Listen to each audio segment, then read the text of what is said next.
बिस्मिल्लाहिर्रहमानिर्रहीम। अस्सलामु अलैकुम अहबाब। लाइफ लाइन स्टूडियो में आप अहबाब को खुश आमदीद कहते हैं।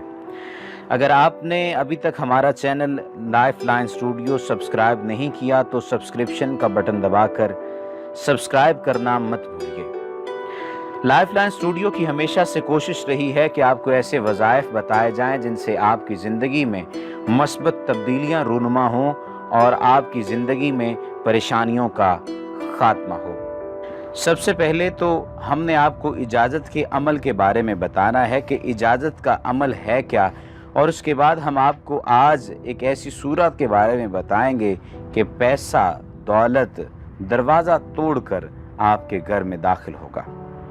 यानी जो बुनियादी बात है वो ये बात है कि आप इस सूरत का विर्द करेंगे और अल्लाह सुब्हाना व तआला आपको माल और दौलत से नवाज देंगे।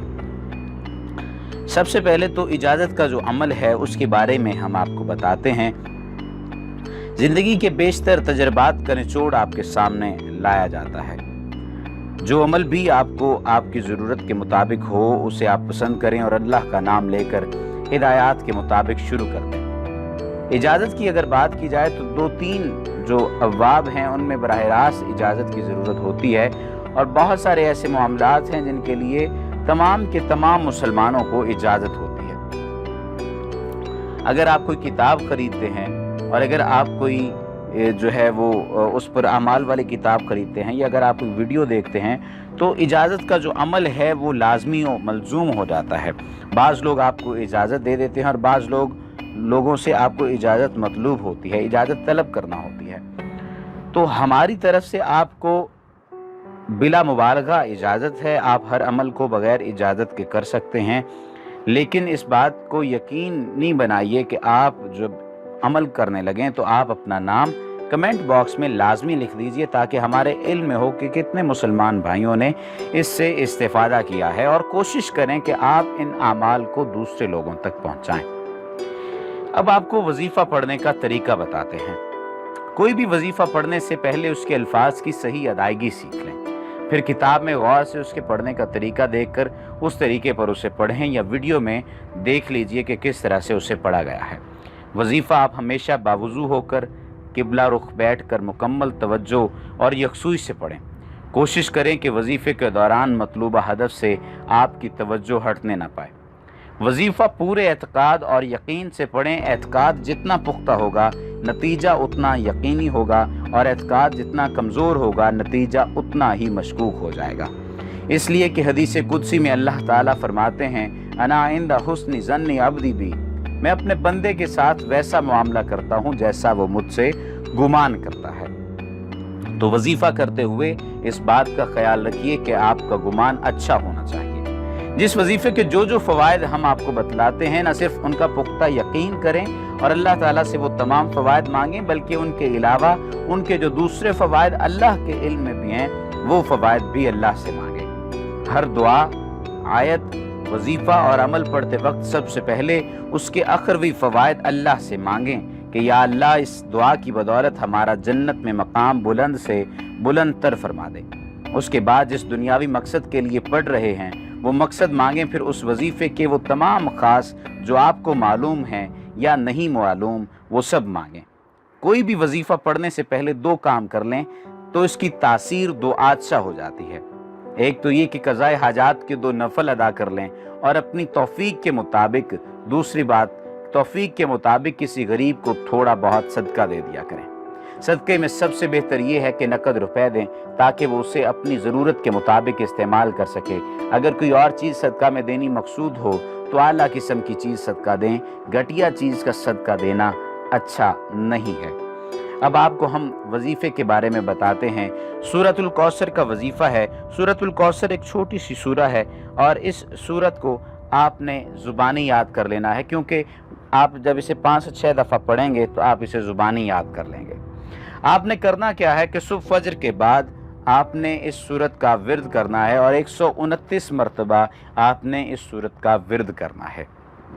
ये जो वजीफ़ा ये जो अमल आपको बताया जा रहा है ये अमीर होने का दौलत का अमल है। इसके अलावा सूरतुल कौसर के और अमाल जो हैं बाकी अमाल ان کے بارے میں بھی آپ کو بتائیں گے، لیکن سب سے پہلے آپ یہ طریقہ جو ہے وہ ذہن نشین کر لیجئے اور باقی طریقوں کو بھی بتدریج ذہن نشین کرتے جائیے گا۔ جو پہلا طریقہ ہے، جو پہلا عمل ہے، جو پہلا وظیفہ ہے، وہ دولت کا امیر ہونے کا وظیفہ ہے۔ آپ نے سورۃ الکوثر جو ہے یہ مکی سورت ہے اور قرآن پاک کی 108ویں سورت ہے۔ آپ نے بسم اللہ الرحمن الرحیم پڑھ کر اِنَّا أَعْطَيْنَاكَ الْكَوْثَرَ فَصَلِّ لِرَبِّكَ وَانْحَرْ إِنَّ شَانِئَكَ هُوَ الْأَبْتَرُ۔ یہ آپ نے 3 آیات ہیں، یہ 129 دفعہ آپ نے پڑھنی ہیں، اور اول و آخر کوشش کریں کہ 21 مرتبہ آپ درود پاک پڑھ لیجئے۔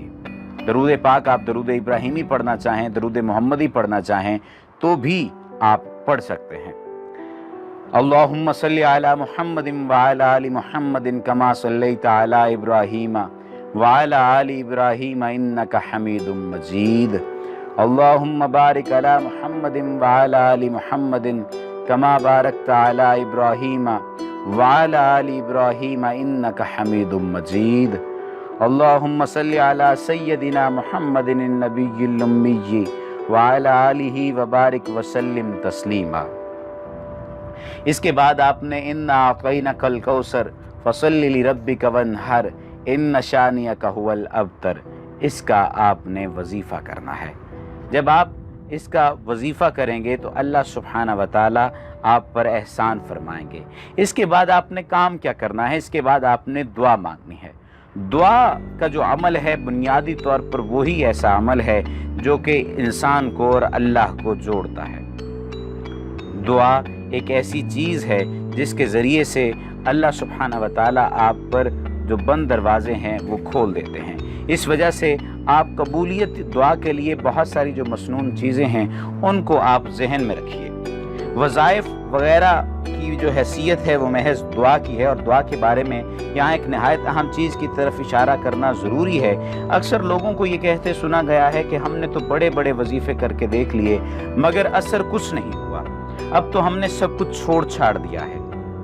اس طرح کے جملے آپ نے بھی اکثر سنے ہوں گے۔ اس سوچ کے پیچھے 2 سخت خطرناک اور غلط نظریات کار فرما ہیں۔ ان کا ادراک بھی ضروری ہے اور تدارک بھی ضروری ہے۔ پہلا نظریہ جو ہے وہ اس سوچ کے پیچھے جو کام کر رہا ہوتا ہے وہ یہ کہ جو ہی ہم نے اللہ سے اپنا مطلب اور مدعا مانگنا شروع کیا اس کے بعد اللہ کی طرف سے فوراً قبولیت کا در کھل جانا چاہیے تھا، لیکن چونکہ کھلتے کھلتے اسے دیر ہو گئی اس لیے ہم نے مانگنا بھی بند کر دیا۔ یہ جو بات ہے یہ در حقیقت بہت بری بات ہے، ایسا نہیں ہونا چاہیے۔ اللہ سبحانہ وتعالی عطا کرنے والے ہیں اور اللہ سبحانہ وتعالی کی ذات عطا کرنے والی ذات ہے، اس وجہ سے آپ دعا مانگتے ہوئے یقین کو ذہن میں رکھیے۔ سبحان اللہ، ایسا لگتا ہے جیسے اللہ سے مانگ کر ہم نعوذ باللہ اللہ تعالیٰ پر احسان کر رہے تھے، یا یہ سمجھ بیٹھے تھے کہ وہ ہماری دعاؤں کو فوراً قبول کرنے کا پابند ہے۔ اللہ تعالیٰ ہماری دعاؤں کو فوراً قبول کرنے کا پابند نہیں ہے۔ اس لیے ذرا دیر ہوئی تو ناراض ہو کر ہم نے مانگنا بند کر دیا۔ کتنی فضول اور سطحی سوچ ہے کہ مصیبت ہم پر آئی ہوئی ہوتی ہے اور نعوذ باللہ پابند اللہ تعالیٰ کو کرنا چاہتے ہیں کہ فوراً دعا قبول کریں ورنہ ہم مانگنا چھوڑ دیں گے۔ بھائی چھوڑ دو، اللہ تعالیٰ کا اس میں کیا نقصان ہے؟